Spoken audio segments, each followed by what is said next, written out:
नमस्कार, आप लोगों का स्वागत है न्यूज में। मैं हूं साक्षी सानी। इस वक्त मेरे साथ वो लोग मौजूद हैं जो बामसेफ से जुड़े हुए हैं। आज इन्होंने जम्मू में आकर एक पत्रकार वार्ता की है। जानेंगे कि आखिर क्या इशू है, किस बारे में बातचीत करना चाहते हैं। सर, आपका शुभ नाम पहले। मेरा नाम सुलेख चंद है, राष्ट्रीय अध्यक्ष बामसेफ। जी हाँ, आज हमने देखा कि आज आपकी तरफ से एक पत्रकार वार्ता की गई है। इस पत्रकार वार्ता का क्या विषय है और क्या एम एंड ऑब्जेक्टिव है? बामसेफ देश में राष्ट्रीय अधिवेशन जो करती है उसका मूल उद्देश्य रहता है कि जो सब्जेक्ट हम डिफाइन करते हैं उसके बारे में देश को अवेयरनेस देना है। इस राष्ट्रीय अधिवेशन में जो मुख्य सब्जेक्ट लिए गए हैं वो 4 हैं। एक तो है कि सेंसस, जो 2021 में सेंसस होना था वो देश के अंदर नहीं हुआ, उसको वापस होना चाहिए। जनगणना नीति को वापस स्थापित करने के लिए जरूरी है, क्योंकि इससे हमारे जो आर्थिक और सामाजिक अधिकार है उनके बारे में ज्ञान हो जाएगा, समाज को आगे बढ़ने का रास्ता मिलेगा। दूसरा है इस देश की एक समान शिक्षा प्रणाली, क्योंकि शिक्षा बहुत महंगी होती जा रही है, आप जानते हैं, और एक आम व्यक्ति के अप्रोच से दूर हो गया है, जो कि भारतीय संविधान प्रत्येक व्यक्ति को शिक्षा के अधिकार से वो वंचित नहीं करता है, उसको अधिकार देता है। तो उसके बारे में अवेयरनेस देना ये है। और चौथा है आपका कि रिजर्वेशन पॉलिसी, तीसरा जो रिजर्वेशन पॉलिसी हमारी है देश की, जिसमें SC/ST OBC को जो संवैधानिक अधिकार के माध्यम से आगे बढ़ने का अवसर मिला था उसको भी अक्सर से लागू नहीं किया गया, तो पुनः उसको स्थापित करना है। उसको वापस अनुच्छेद जो आपका मेन संवैधानिक अनुच्छेद है उसको विशेष सेपरेशन में डालना चाहिए। आपने तो 2021 के सेंसस के बारे में बात की कि 2021 से ये पेंडिंग पड़ा हुआ इशू, 3 साल बीच में इंटरवल था, तो तब आप कहाँ थे? अभी आप शायद पहली बार आपसे मिल रहा हूँ मैं। एक्चुअल में देश में अवेयरनेस एजीटी चल रही है। हाँ, यहाँ पे समिति के अधिवेशन के माध्यम से हम लोग मिलते हैं और देश में अन्य क्षेत्रों में हम लोग काम करते हैं, तो मुहिम हमारे साथ लगा चलती रहती है, जन जागरण चलता रहता है, लेकिन संवैधानिक दृष्टिकोण को ध्यान रखते हुए ये सब कार्य किए जाते हैं।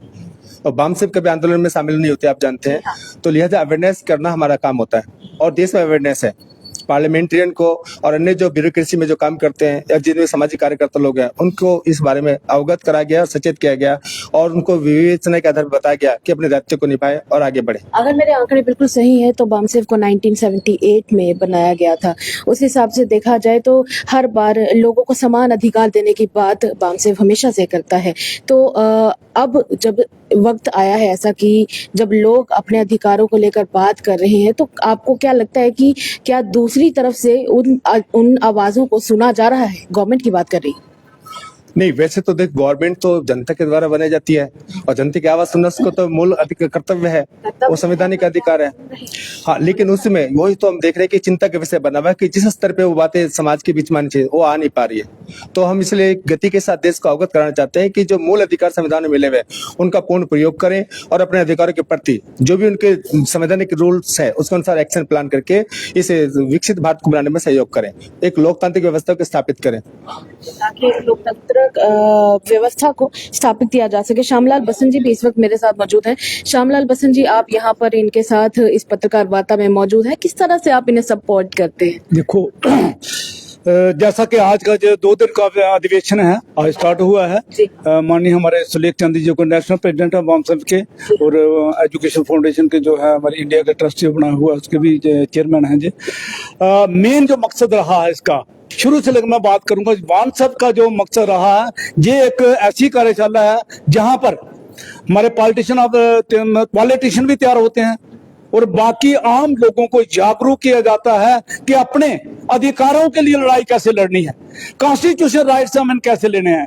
जो हमारे कॉन्स्टिट्यूशन ऑफ इंडिया के अंदर हमारे जितने भी आर्टिकल्स हैं, चाहे 16(4)(a) की बात करें, चाहे 335 की बात करें, सर्विस क्लास के लिए बात करें, आज तक वो नहीं प्रॉपरली वो इम्प्लीमेंट हो पाए हैं। आज का जो उसका भी एक समान एजुकेशन, जब तक इस देश के अंदर समान इक्वल एजुकेशन नहीं होगी, ये सपने रहे 2047 में हम विकसित भारत बन जाए, नहीं बन सकते जब तक सभी को लेकर नहीं चलेंगे और जब तक सभी के लिए समान एजुकेशन नहीं होगी, ये ऐसा नहीं हो सकता। ये बहुत बड़ा जो चंक है SC/ST OBC का, इसको आप इग्नोर करके कैसे विकसित भारत बना सकते हैं? एक बात मैं आपसे जानना चाहूंगी श्यामलाल जी, पिछले दिनों जम्मू कश्मीर में ये अभी जो सत्र चल रहा था उस दौरान 370 और खास करके स्पेशल स्टेटस के बारे में बात की गई। अगर स्पेशल स्टेटस लग जाता है तो फिर उसकी वजह से क्या आपको लगता है कि जो SC ST OBC समाज को अधिकार मिले हुए थे और जिसके बारे में भारतीय जनता पार्टी क्लेम भी कर रही थी कि हम लोगों ने इस समाज को उनके अधिकार दिलाए हैं, क्या वो अधिकार वापस छीन लिए जाएंगे? बड़ा सवाल है, जवाब दीजिए। मैं कहूंगा कि जो इन्होंने वायदे किए थे, दफा 370 तोड़ने के बाद एक नया इतिहास लिखा जाएगा, नहीं लिखा गया। वो नहीं कॉन्स्टिट्यूशन राइट हमें ना SC का मिला, ना ST का, ना OBC का मिला। हम SC की बात करेंगे, आज भी हम लड़े हैं, कोर्ट के अंदर लड़े हैं रिजर्वेशन एंड प्रमोशन के लिए। वेयर 1 मार्च 2019 को प्रेसिडेंशियल ऑर्डर निकला था, पार्लियामेंट में पास हुआ था, लेकिन JNK के अंदर वो नहीं एक्सटेंड नहीं हो पाया। कितनी बड़ी, उसी के साथ मैं इकोनॉमिकली वीकर सेक्शन की बात करूंगा, EWS का जो उन्होंने बढ़ाया 10% रिजर्वेशन थी। मुझे बताओगे इस देश के अंदर किसी ने उसकी डिमांड नहीं की थी, लेकिन उन्होंने अपने फायदे को बढ़ा दिया और रातों रात वो इंप्लीमेंट भी हो गया। लेकिन जो 77 अमेंडमेंट जहां पर कॉन्स्टिट्यूशन के लागू होनी थी, रिजर्वेशन एंड प्रमोशन, लेकिन वो आज तक नहीं हो पाया है। जो कॉन्स्टिट्यूशन राइट, आज मैं बात करूंगा, ये कहते थे 370 जो हर्डल है OBC को 27% रिजर्वेशन OBC को देने के लिए एक 370 का हर्डल, आज मुझे बताया ना कहाँ है वो हर्डल? नहीं है, ये नहीं देना चाहते OBC को 27%। पूरे देश के अंदर इंप्लीमेंट है, लेकिन JNK के अंदर आज तक नहीं है।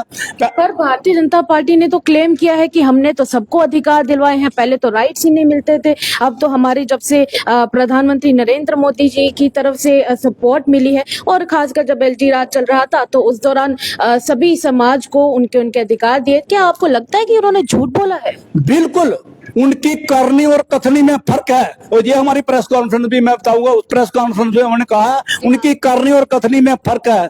क्योंकि जो उन्होंने रिजर्वेशन एंड प्रमोशन की बात बोली, इसके ऊपर एक और तोहफा रिक्रूटमेंट की बात करूंगा।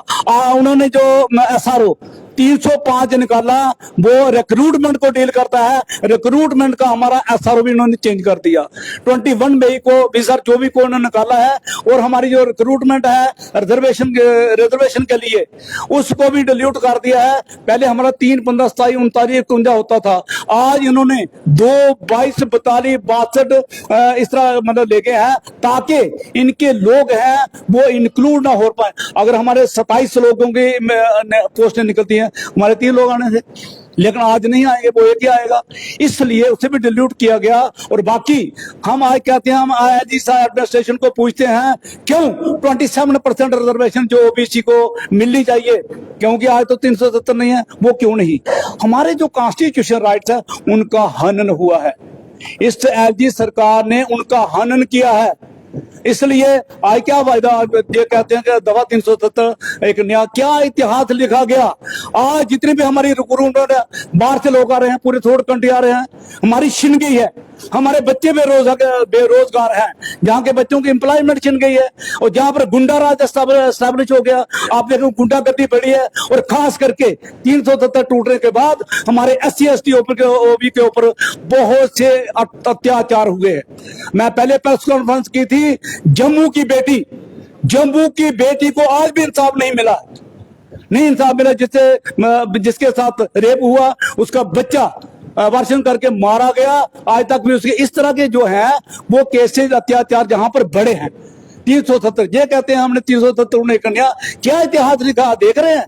कल देखा जो उनके असेंबली में जो हालत हुई, अरे क्या दिखाना चाहते हैं? मैं कहता हूं इन्हें मुद्दा उठाना चाहिए था कि जहां के जम्मू कश्मीर के अंदर बच्चों की रोजगार होनी चाहिए, जहां पर रोजगार होनी चाहिए। स्मार्ट मीटर की बात करें, 50 हमारे डेली वेजर के रेवोल्यूशन की बात करें, वो बातें करने वाली थी, लेकिन उन्हें पता है कि 370 बहाल करने के लिए गवर्नमेंट ऑफ इंडिया बैठी है, तो फिर आपको जहां पर असेंबली में इतना शोर बजाने की क्या जरूरत थी?